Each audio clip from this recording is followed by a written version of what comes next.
श्री गुरुभ्यो नमः। समर्थ सद्गुरु श्री ब्रह्मचैतन्य महाराज की जय। समर्थ सद्गुरु श्री ब्रह्मानंद महाराज की जय। समर्थ सद्गुरु श्री दत्तावधूत महाराज की जय। ಇವತ್ತಿನ ವಿಡಿಯೋ ಒಳಗೆ ಮನಾಚೆ ಶ್ಲೋಕದ್ದು ಶ್ಲೋಕ 36, 37, 38 ಮತ್ತು ಅದರ ಭಾವಾರ್ಥ ಮತ್ತು ವಿವರಣೆಯನ್ನು ನೋಡೋಣಂತ. ಶ್ಲೋಕ 36.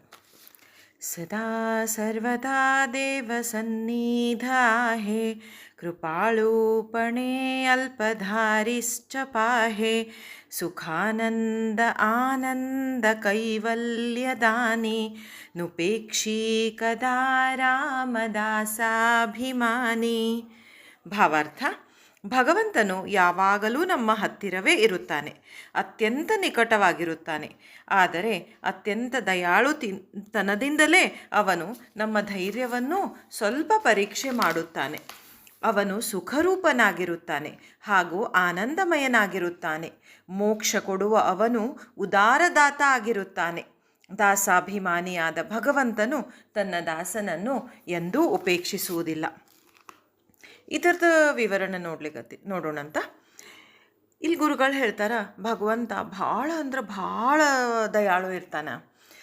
ಈಗ ನಾವು ಒಂದು ಭಕ್ತಿ ಮಾರ್ಗದೊಳಗೆ ಜರ್ನಿ ಮಾಡ್ಲಿಕ್ಕತ್ತೀವಿ ಅಂದಾಗ ನಮ್ಗೆ ಯಾವಾಗಿಲ್ಲ ಒಂದು ಸಲ ಆದ್ರೂ ಭಗವಂತನ ಪ್ರೆಸೆನ್ಸ್ದ ಎಕ್ಸ್ಪೀರಿಯನ್ಸ್ ಫೀಲ್ ಮಾಡಿರ್ತೀವಿ. ಮತ್ತು ಗುರುಗಳು ಹೇಳ್ತಾರೆ, ಅವ್ನು ದಯಾಳುತನದಿಂದನ ನಮ್ಮ ಧೈರ್ಯನೂ ಸ್ವಲ್ಪ ಟೆಸ್ಟ್ ಮಾಡ್ತಾನಂತ. ಹೆಂಗೆ ಅಂತ ಹೇಳಿ ಗುರುಗಳು ಹೆಂಗೆ ಅದಕ್ಕೆ ಎಕ್ಸ್ಪ್ಲನೇಷನ್ ಕೊಡ್ತಾರಂದ್ರೆ, ಹ್ಯೂಮನ್ ಲೈಫ್ ಅಂದ್ರೆ ಒಂದಿಷ್ಟು ಒಳ್ಳೆಯ ಪ್ರಸಂಗಗಳು ಇರ್ತಾವೆ, ಒಂದಿಷ್ಟು ಕೆಟ್ಟ ಪ್ರಸಂಗಗಳು ಇರ್ತಾವೆ. ಹಂಗಂದ್ರೆ ಭಗವಂತ ಏನು ಕೆಟ್ಟ ಪ್ರಸಂಗಗಳನ್ನೆಲ್ಲ ತೆಗೆದು ಹಾಕಿ ಭಗವಂತನ ಫಿಸಿಕಲ್ ಬಾಡಿದ ಜರ್ನಿ ಏನಿರ್ತದಲ್ಲ ಅದನ್ನ ಅಗದಿ ಸುಖರೂಪ ಮಾಡಿಬಿಡ್ತಾನೇನು? ಇಲ್ಲ ಅಂತಾರೆ ಗುರುಗಳು. ಹಂಗೆ ಮಾಡ್ಲಿಕ್ಕೆ ಸಾಧ್ಯನೂ ಅಲ್ಲ ಮತ್ತು ಅದು ಕರೆಕ್ಟೂ ಅಲ್ಲ ಅಂತ ಗುರುಗಳು ಹೇಳ್ತಾರೆ. ಆದ್ರೆ ಎಂಥದೇ ಕೆಟ್ಟ ಪ್ರಸಂಗ ಬರಲಿ ಭಕ್ತನ ಜೀವನದೊಳಗೆ, ಆದ್ರೆ ಭಗವಂತ ಮನಸ್ಸಿನ ಸ್ಟೆಬಿಲಿಟಿ ಉಳಿಸ್ಕೊಂಡು ಭಕ್ತ ಆ ಸಿಚುವೇಶನ್ನಿಂದ ಸರಳವಾಗಿ ಹೊರಗೆ ಬರೋಂಗೆ ಪಾರು ಮಾಡಿಬಿಟ್ಟಿರ್ತಾನೆ. ಮತ್ತು ಇದರಿಂದ ಇಂಥ ಪ್ರಸಂಗಗಳು ಭಗವಂತನ ಮನಸ್ಸಿನ ಮಟ್ಟವನ್ನು ಒಯ್ತಾವ ಹೊರತಾಗಿ ಕೆಳಗೆ ತರೋದಿಲ್ಲ. ಮತ್ತಷ್ಟು ಆಗ್ತಾ ಏನಾಗ್ತದಲ್ಲ, ಮತ್ತಷ್ಟು ಅವನಿಗೆ ಭಗವಂತನ ಮೇಲೆ ವಿಶ್ವಾಸ ಮೂಡ್ಲಿಕ್ಕತ್ತದ, ಮತ್ತಷ್ಟು ಅವನ ವಿಲ್ ಪವರ್ ಜಾಸ್ತಿ ಆಗ್ತದೆ, ಮತ್ತಷ್ಟು ಅವನ ಕನೆಕ್ಟಿವಿಟಿ ಜಾಸ್ತಿ ಆಗ್ತದೆ ಅಂಥೇಳಿ ಸಮರ್ಥ ಗುರುಗಳು ಹೇಳ್ತಾರೆ. ಈಗ ನೋಡೋಣ ಶ್ಲೋಕ 37. ಸದಾ ಚಕ್ರವಾಸಿ ಮಾರ್ಥಾಂಡ ಜೈಸ ಉಡೀ ಖಾಲಿತೋ ಸಂಕಟಿ ಸ್ವಾಮಿ ತೈಸಾ हरी भक्तीचा धावगाजे निशाणी नुपेक्षी कदा ರಾಮದಾಸಾಭಿಮಾನಿ. ಭಾವಾರ್ಥ: ಚಕ್ರವಾಕ ಪಕ್ಷಿಯು ಸಂಗಾತಿಯ ವಿರಹದ ಸಂಕಟದಲ್ಲಿರುವಾಗ ಸೂರ್ಯನು ಅವುಗಳ ಸಂಕಟದಿಂದ ಬಿಡಿಸುವುದಕ್ಕಾಗಿ ಧಾವಿಸಿ ಬರುತ್ತಾನೆ.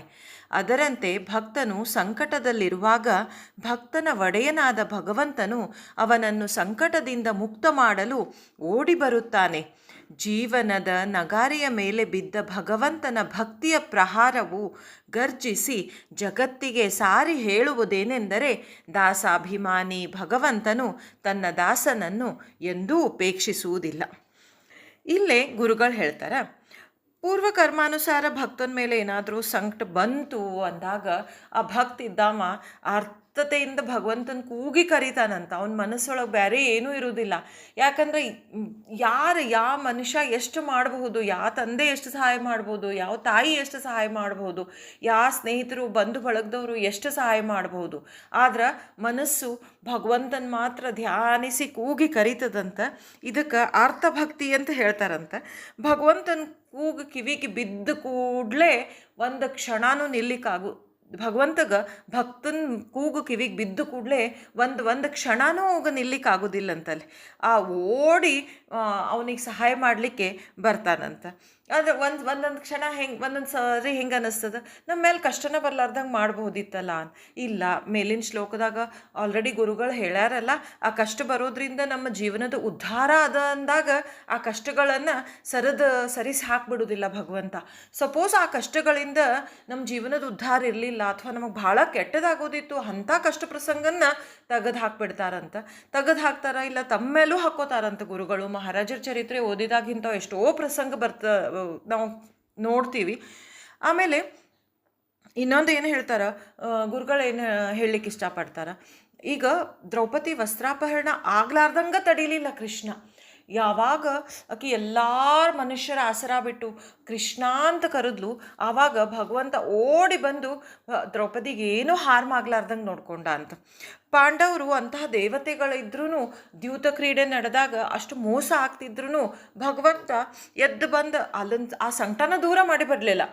ಆದ್ರೆ ಅವರು ವನವಾಸಕ್ಕೆ ಹೋಗೋ ಪ್ರಸಂಗ ಬಂದ್ರೂ ಎಂಥ ಪರಿಸ್ಥಿತಿ ಒಳಗೂ ಅವರು ಧೈರ್ಯದಿಂದ ಆತ್ಮಬಲದಿಂದ ಇರೋ ಹಂಗನ ಭಗವಂತ ನೋಡ್ಕೊಂಡ.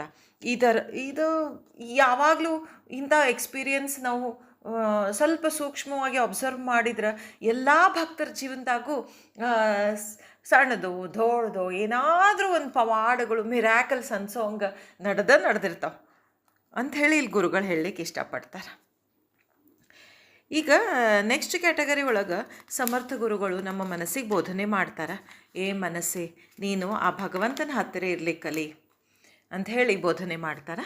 ಅದ ನೆಕ್ಸ್ಟ್ ಕ್ಯಾಟಗರಿ, ಮನಸ್ಸಿನಿಂದ ಭಗವಂತನ ಹತ್ತಿರವಿರಲು ಕಲಿಯಬೇಕು. ಶ್ಲೋಕ 38. ಮನಾ ಪ್ರಾರ್ಥನಾ ತು ಜಲಾಯೇ ಕಾಹೆ, ರಘುರಾಜ ಥಕ್ಕೀತ ಹೋವು ನಿಪಾಹೆ, ಅವಜ್ಞಾ ಕದಾ ಹೋ ಯದರ್ಥಿ ನ ಕೀಜೆ, ಮನಾ ಸಜ್ಜನಾ ರಾಘವಿ ವಸ್ತಿ ಕೀಜಿಯೇ. ಭಾವಾರ್ಥ: ಹೇ ಮನಸ್ಸೇ, ನನ್ನದೊಂದು ನಿನ್ನಲ್ಲಿ ಪ್ರಾರ್ಥನೆ ಇರುತ್ತದೆ. ಅದೇನೆಂದರೆ, ನೀನು ಭಗವಂತನ ಕಡೆಗೆ ಆಶ್ಚರ್ಯಚಕಿತನಾಗಿ ನೋಡು. ನೀನು ಭಗವಂತನ ಹತ್ತಿರ ಸ್ಥಿರವಾಗಿ ವಾಸ ಮಾಡು. ನನ್ನ ಈ ವಿನಂತಿಯನ್ನು ನೀನು ಎಂದೂ ಉಪೇಕ್ಷೆ ಮಾಡಬೇಡ. ಈ ಕ್ಯಾಟಗರಿ ಒಳಗೆ ಎಲ್ಲ ಶ್ಲೋಕದ ಕೊನೆ 4ನೇ ಲೈನ್ ಏನದಲ್ಲ, ಮನಾ ಸಜ್ಜನ ರಾಘವಿ ವಸ್ತಿ ಕೀಜೆ.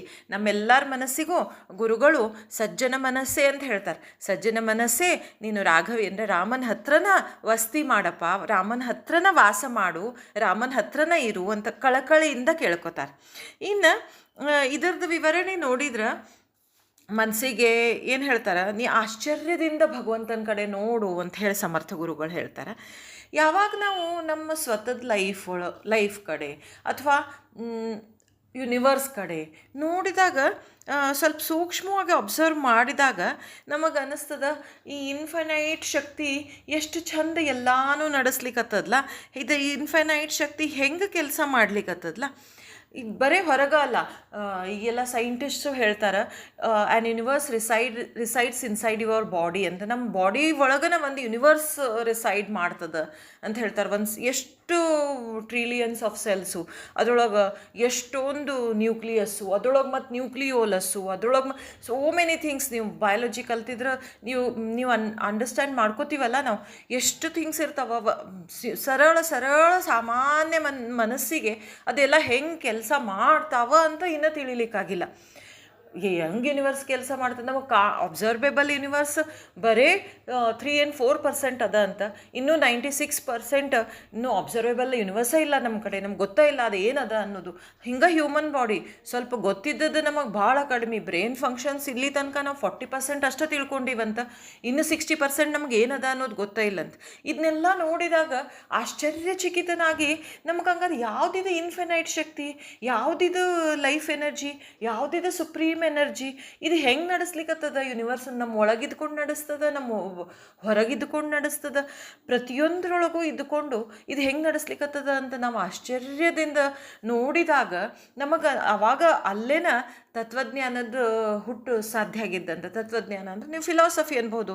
ಆವಾಗ ಮನುಷ್ಯ ತತ್ವಜ್ಞಾನದ ಕಡೆ, ಭಕ್ತಿ ಮಾರ್ಗದ ಕಡೆ, ಕರ್ಮ ಮಾರ್ಗದ ಕಡೆ, ಜ್ಞಾನ ಮಾರ್ಗದ ಕಡೆ ಹೋಗಲಿಕ್ಕೆ ಶುರು ಮಾಡ್ತಾನೆ ಅಂಥೇಳಿ ಸಮರ್ಥರು ಮನಸ್ಸಿಗೆ ಏನು ಹೇಳ್ತಾರಂದರೆ, ಈ ಶ್ಲೋಕದ ಉದಾಹರಣೆಯಿಂದ ಹೇ ಮನಸ್ಸೇ, ಯಾವಾಗ್ಲೂ ಬರೀ ದೃಶ್ಯವಸ್ತುಗಳಿಗೆ ಅಂಟ್ಕೊಂಡು, ದೃಶ್ಯವಸ್ತುಗಳು ಪರ್ಸನ್ ಆರ್ ಥಿಂಕ್, ನನ್ನ ಕಾರು, ನನ್ನ ಮನೆ, ನನ್ನ ಹೆಂಡತಿ, ನನ್ನ ಪರ್ಸನ್ಸ್ ಆರ್ ಥಿಂಗ್ಸ್, ಏನೋ ಅದಕ್ಕೆ ಅಂಟ್ಕೊಂಡು ಕೂಡ್ಲಾರ್ದ ಅದರಿಂದ ನಿನ್ನ ಮನಸ್ಸನ್ನು ನೀನು ಬದಿಗೆ ಸರಿದು ಈ ಇನ್ಫನೈಟ್ ಸುಪ್ರೀಂ ಪವರ್ ಹೆಂಗೆ ಕೆಲಸ ಮಾಡ್ಲಿಕ್ಕತ್ತದ ಒಂದು ಸಲ ಆಶ್ಚರ್ಯಚಕಿತನಾಗಿ ನೋಡು.